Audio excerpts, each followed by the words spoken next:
Us from Delhi. Very good morning to you, sir. And morning, Mr. Haribhakti, when he made his opening comments, he used the word strategic intent twice. I mean, he used the word strategy twice, and then he said this is going to be a blueprint for Viksit Bharat. Why do you think that so much of geopolitics and geostrategy is being talked about this time as a build-up to the budget? We are living in very complex times. There's been a lot of geopolitical fragmentation.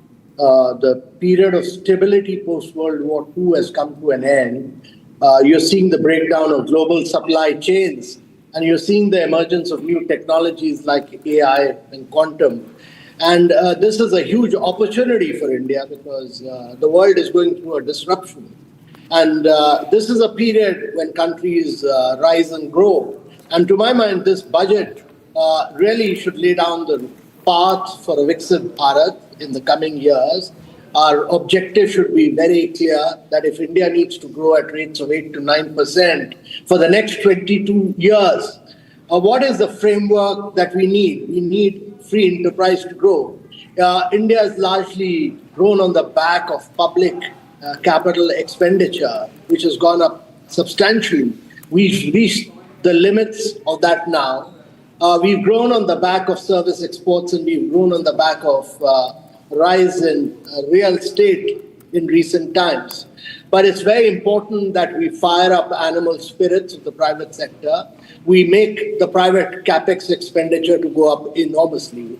And this would require us to really bring in predictability, consistency of policy as far as capital gain tax is concerned, as far as withholding tax is concerned.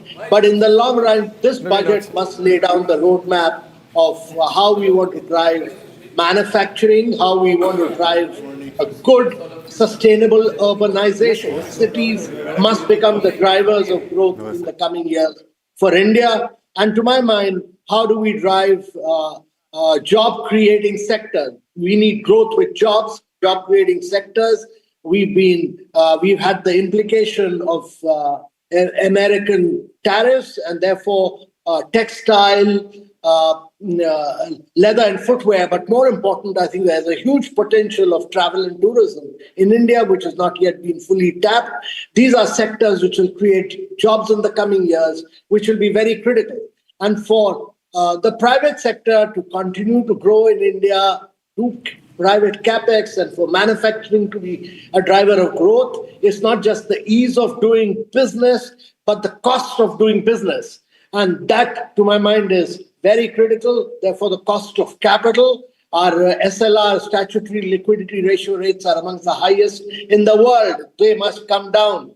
And therefore, the cost of capital in the states, it's very important to ensure that we are able to provide land and ensure that these private sector is also able to get electricity at the right rates. These are complex issues, but they are critical in the long run if India has to be a very major driver of manufacturing growth.